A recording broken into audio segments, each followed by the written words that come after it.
time to time, I've talked about this idea of a window of receipt. You'll see it in the books. If it's not familiar to you, I invite you to use the search tool on upwardthought.org and type in window of receipt and see what comes up. In this presentation, I want to apply that idea to a specific situation, which is picking up where I left off on another video about the possibility of the United States reinstituting the military draft. So, that whole video was designed around the idea of helping you react within your window of receipt. So, what is a window of receipt? Well, one way of thinking about it is as a measure of faith. So that might include such questions as, what are you willing to do? Meaning, what is the ratio that you require? The ratio of evidence to the actions you're willing to take. What are you willing to believe? We all fight against the biases that are common to all humans, and some of us do so to a more thorough extent than others. Are you willing to hear new ideas? Are you willing to question things that you've leaned on in life? Are you willing to be wrong? Are you willing to accept information from someone that you don't find to be credible for some reason? Are you willing to look past your traditions? There are many biases that humans suffer from. And so the question is, what are you willing to believe? Another question is, what are you aware of? Awareness is another topic I've talked about extensively. So it includes everything about reality. So your idea of the laws of cause and effect, your idea of what options are open to you and anyone else, your idea of what those options cost and what their benefit is, and all of these things in the context of time. What are the short-term costs? What are the long-term costs? What are the short-term benefits? What are the long-term benefits? How long does this endure? So where does awareness come from? Well, put in very brief terms, it comes from heed and diligence. But to rephrase that, it comes from your obedience to what you understand to be right. It comes from what you pay attention to. And that's very much related to what you desire and by how much you desire it. What are you looking for? It comes from your curiosity. And that's not just in some general sense. What are you willing to question? How often are you willing to do so? How deeply are you willing to do so? It comes from your intensity. How hungry are you for what you seek? What are you willing to do? For how long? Under what circumstances? So all of those things are connected to and organized under this umbrella of a window of receipt. Now, if we draw a diagram where the window of receipt is this dashed circle, and what you are aiming for is a better idea of reality, things as they really were, are, and will be. The question is, how do you go from where you are to this greater perspective? How do you increase your awareness? How do you increase your faith? The answer is that you progress in this path through living up to what you already know. So you go forward through living more aligned, living in greater alignment to what you understand to be the best. Put in a kind of summary, the principle is that the path to everything better lies through the best you presently see. I'll say that again. The path to everything better lies through the best you can presently see. Okay, so what does this have to do with the military draft? Well, let's talk about this. The reality of the situation is that one day the United States will be invaded. And when that happens, it's going to be very different than what people expect. Now, most people aren't willing to expect that at all. It's the last thing that they expect to happen. Now, an increasing number of people believe that this could happen than the number that believed it when I first started talking about it years ago. But it's still very much outside of the window of receipt of most people. Because of that, we can't even start to wrap our heads around it, let alone rationally prepare for it. And so where do we start? Well, we start inside the window of receipt. If you want to help someone be best prepared for this eventuality, the way to do it is through what they're willing to consider right now. Now, if there were a foreign invasion and the U.S. government still existed to the extent necessary to institute a draft, there would absolutely be a draft. I mean, as far as absolutely goes, it's as close as you can get to a sure thing. But it just so happens that the military draft is much closer to something that people are willing to wrap their heads around. Now, the truth of the matter is that if things ever got that far, in this particular situation, the odds are so high that they would be bundled with other things that are worse than that it begs the question, why not just talk about those other things? So, for example, if some clairvoyant person walked up to you and said, hey, your house is going to catch on fire in exactly 2 weeks and 3 hours from now, you'd say, yeah, right. How would you know that? I don't believe you. My house isn't burning now.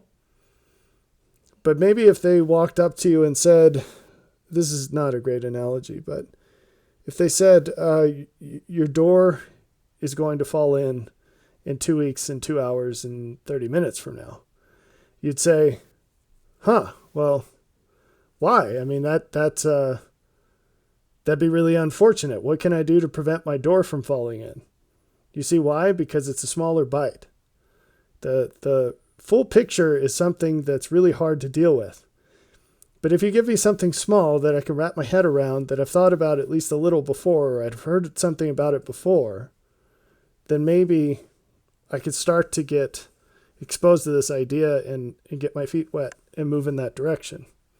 And that's what a military draft is in terms of its connection to an eventual invasion.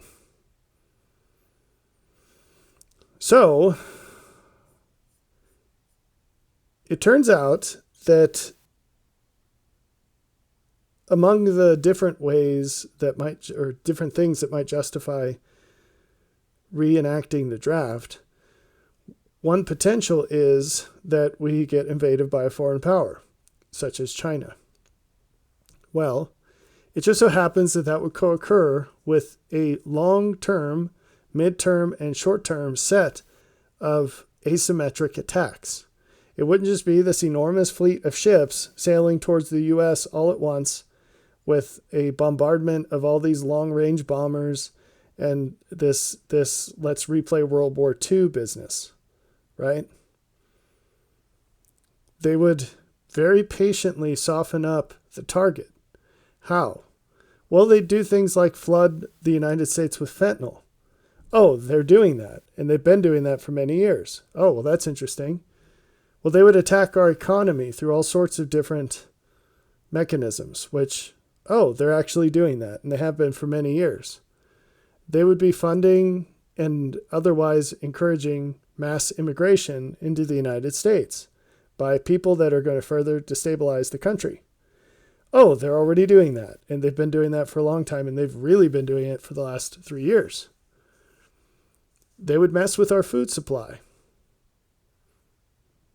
And then leading up to the invasion, they'd do things that carried a higher risk, but were more effective in disabling the population, such as disease and disaster. Now, what do I mean by disease? I made a whole video on that. going through an example of a biowarfare agent and how it could be deployed in the United States to tremendous efficacy without much ability to trace its origin. What do I mean by disaster? Well, Russia and China both have weapons. They have autonomous nuclear subs that are basically AI torpedoes, and they can launch them into deep sea areas and create tidal waves where it's not possible to trace whether an earthquake created that, because the atomic explosion will register as one if it's undersea like that, or whether it was a weapon. And so they get that plausible deniability. They can take out port cities and long swaths of the shore, along with all the shipping channels and other vital avenues of commerce. Not to mention the follow-on devastation that would cause to all sorts of economically connected pieces of our daily lives. So it's harder to wrap our heads around that stuff, right? So we could talk about fentanyl, and you probably know at least one person who's died from a fentanyl overdose now, maybe more than one. We could talk about the economy. We could talk about immigration. When we start talking about threats to food supply, people get less comfortable and they start to be less believing. It doesn't matter what kind of evidence you have. It's too far outside their window of receipt. So how do you get, and let alone when you start talking about disease and disaster?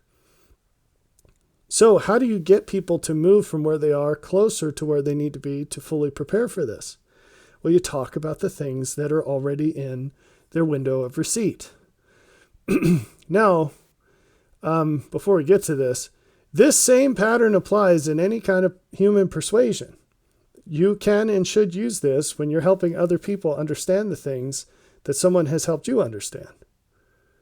You start from where they are, and you use the smallest increment of further light and truth. You tell them the things that are true, that they're most likely to believe. You lead with your strongest arguments. And you wait until they're on board with that. You don't just bombard them with everything that you know.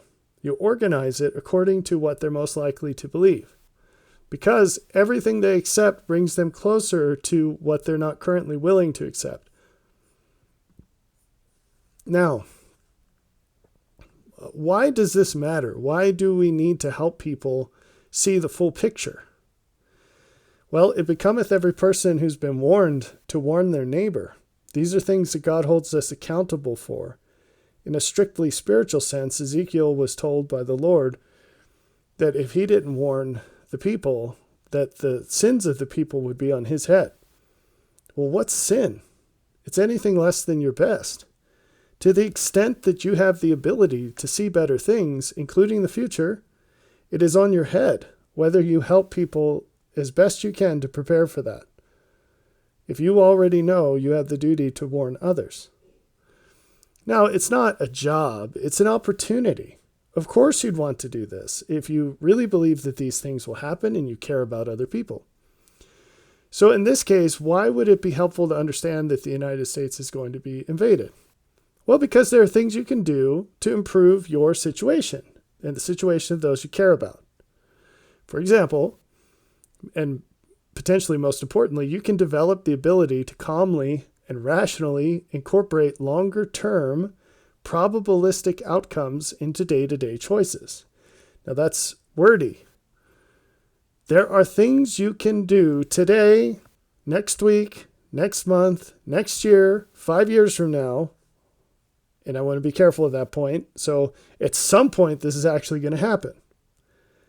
But without pinning down when, there is a time between now and then, and the things that you can do during that time will put you in a better place for yourself and others.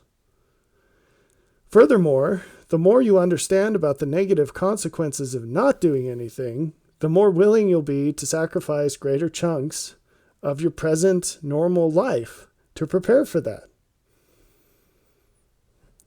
If you knew that someone was going to shoot you in the chest tomorrow, you'd probably go out and spend the money for a bulletproof vest today. But if you didn't have a reason to believe that that was going to happen, you might see that as a ridiculous expense. You see? It turns out that what could be seen as extreme actions to prepare for this sort of thing are actually just really good ideas, even if it never happens. What do you mean? Well, you can increase your quality as an individual. If you know that you have to be a mentally tough person and you start working on that, it's going to pay dividends in every single aspect of your life. Turns out that good things are good for a bunch of different outcomes, not just one. If you really start working on this sort of thing, you're also going to improve the quality of your family. You're going to give them a better life. Moving to the kind of place you want to be if this sort of thing were to happen, those are nice places to live, folks. Way better than where most people live. And your family will get to benefit from that, whether this sort of thing happens or not. What about homesteading? Well, there are untold benefits for growing as much food as you reasonably can yourself on your property. And obviously, I can't go into all those here and now. And then there's a huge benefit of linking together with other like-minded people. Doesn't sound so bad, does it? So the reason you're doing it sounds pretty bad. But when you look at the actions that are reasonable to take in the event that anything like this is possible, anything close to this might happen, you look at that list and you're like, yeah, well, these are probably things we should do anyway.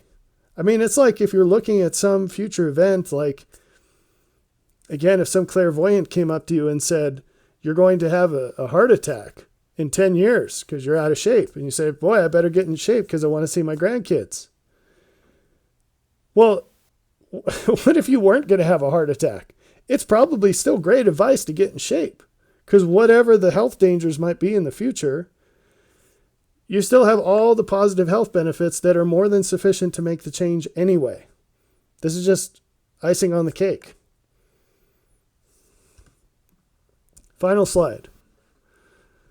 Remember the principle. The path to everything better lies through the best that you presently see. And so the real preparation here, it's not about, there's a scripture that says that our safety is not in horses and chariots, it's in the Lord. You're safe. The Lord said that he was or is the Spirit of truth. He said he's the way, the truth, and the life. The more truth we learn and live by, the closer to him we become. So reconcile yourself to the truth as far as you presently see it. Analyze your life and make a list of things that might be out of order, and then prioritize it and start working on the first one. Do this as an individual. And as you run out of things to work on, begin to pay more attention to how you do this in your family. Reconcile yourself to the truth. Reconcile your family to the truth. Now, as you do that, what's going to happen is your awareness will increase.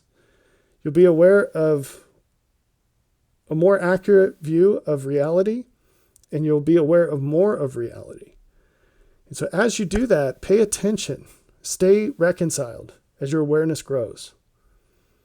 Now, I said that using certain words and not using other words, but you can explain everything I just said using the words repentance or justification and sanctification. But I just told you in plain English. Reconcile yourself to the truth and then remain reconciled as you learn more.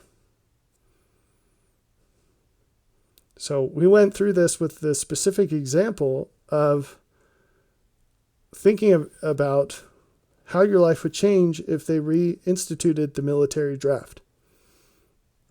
Now, sufficient evidence exists already. I made a whole video about it, reading a document from a U.S. Army publication. Sufficient evidence already exists to believe that any military-age U.S. citizen will be subjected to a draft. So act accordingly. Part of reconciling to the truth is wrapping your head around that and making decisions based on that. And then the question becomes, what other outcomes have sufficient evidence? What other outcomes should you absolutely be planning for? And that should generate a list of things that you're probably not aligned with as far as the life choices that you're making.